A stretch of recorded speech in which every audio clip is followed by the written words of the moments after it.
ஒரு மின்மினி பூச்சியை ஒரு பாம்பு துரத்த ஆரம்பித்தது. மின்மினி பூச்சி நின்று பாம்பிடம் சொன்னது, நான் உங்களிடம் 3 கேள்விகள் கேட்கலாமா?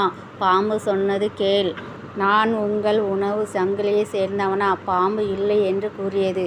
நான் உனக்கு ஏதாவது தீங்கு செய்தேனா? பாம்பு இல்லை என்று கூறியது. பிறகு ஏன் நீங்கள் என்னை அழித்து விட விரும்புகிறீர்கள்? பாம்பு பதிலளித்தது, ஏனென்றால் நீ பிரகாசிப்பதை பார்க்க என்னால் முடியவில்லை.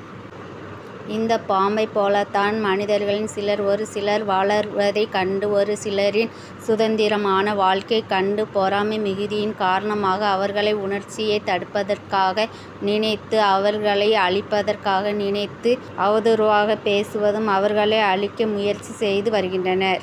பெரும்பாலும் சிலரால் நீங்கள் பிரகாசிப்பதை பார்க்க முடியாது. அதனால் தான் அவர்கள் பாம்புகளைப் போல் நடிப்பார்கள். அமைதியாகவும் உங்களை அழிக்க தயாராகவும் இருக்கிறார்கள். உங்களால் மற்றவர்கள் உங்களை பற்றி எப்படி கருதுகிறார்கள் என்பதை உங்களால் மாற்ற முடியாது. உங்களுக்கான வாழ்க்கையை இறைவன் உங்களுக்கு மிக மகிழ்ச்சியாக படைத்திருக்கிறார்.